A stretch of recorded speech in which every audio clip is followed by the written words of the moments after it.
Hello, we are gonna talk a bit about joy today. So I'm gonna debug a few myths that exist about feeling joy and when you're allowed to feel joy and how you can feel joy.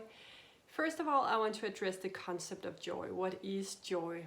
I see joy as the full presence in this moment where you allow everything in your experience to nourish you. So you take in all that is in this present moment. So you can just take a moment just to feel this. Maybe you want to put a hand on your sacral chakra and just close your eyes and just take a deep breath and feel that you're present in this moment. So what is joy not? It is when we are in the future. We're not present in the moment. We might be out in the future trying to solve problems there where we have no power, by the way, or in the past in resistance to what has happened.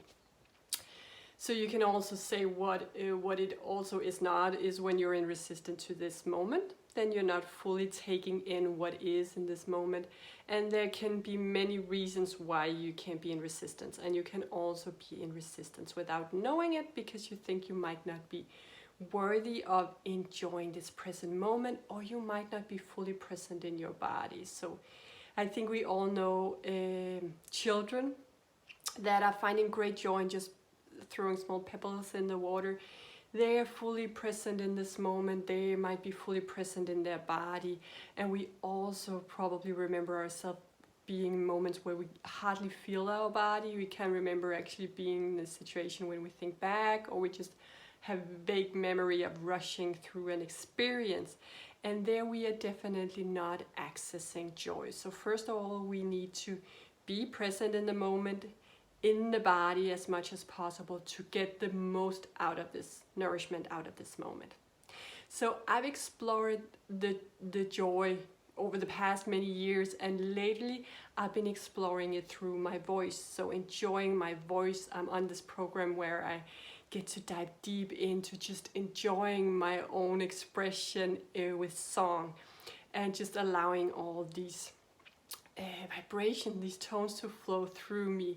And that has really opened me up to see even deeper layers of this whole idea about joy and why we might sometimes be holding ourselves back from this and how there can be stories around this. So first of all, one thing we are often trained to as children is to take things seriously. So we are told that we need to be serious, we need to focus on the serious things, or maybe if you have expressed joy in a moment where other people have been feeling very serious or sad, you have been told to stop doing that you need to be considerate of other people's emotions. So your joy is a contrast to their emotions, and they allow themselves to feel upset by your joy.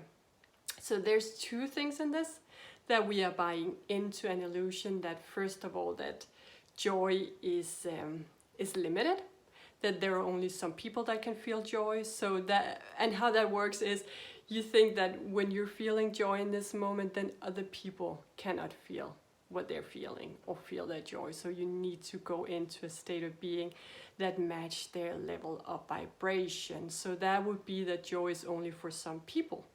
We can see it in the world today. We often see our world expand all the time. So when we grow up, we see more and more people, and we can see people suffering. And we can think that, oh, if I'm enjoying my life, then I'm taking something from them. I need to be in this very serious mood or feel sorry or sad for them because they're not in a positive situation. They're not in the right place right now where they can feel joy. So that is another myth. But let me just wrap this up. So that will be like, you think that if you're feeling joy, there is something taken from someone else's experience. And that can create an experience and a child and later an adult that just limit their own joy a lot because they see all the time that other people are not feeling well.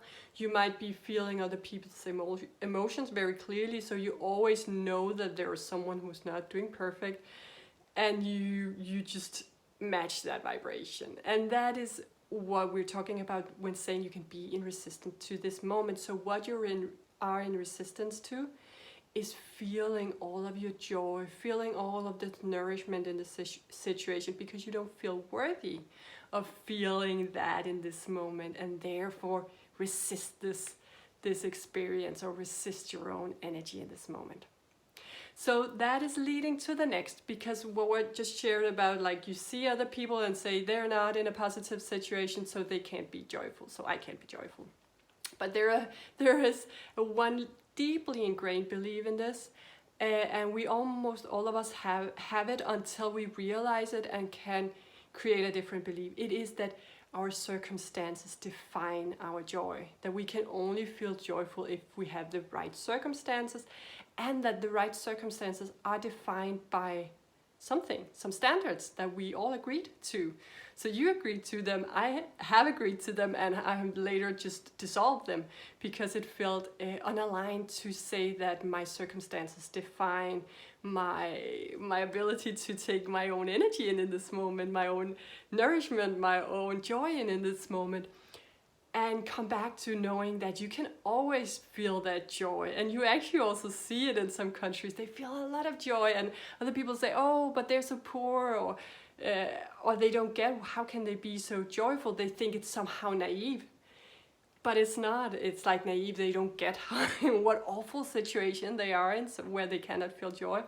But understanding that it's actually extremely clever, and it's brilliant, and that's how the human is designed in its, you can say, natural, balanced, aligned state, not believing in limitation, not believing that you can be unworthy of receiving your own energy. So coming back to the knowing that in any situation you can receive your own, you can be aligned with joy, you can feel the joy in your body. You don't have to think about yourself as a failure and then, then I can't feel joy, or I'm not the right size or skin color or gender or whatever it is, so I cannot feel joy because someone else has told me, or I simply believe that I'm less fortunate and therefore cannot feel joy.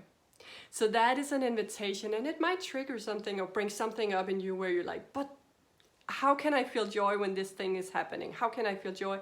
But that's the power of the human. That's the power of you as a creator being.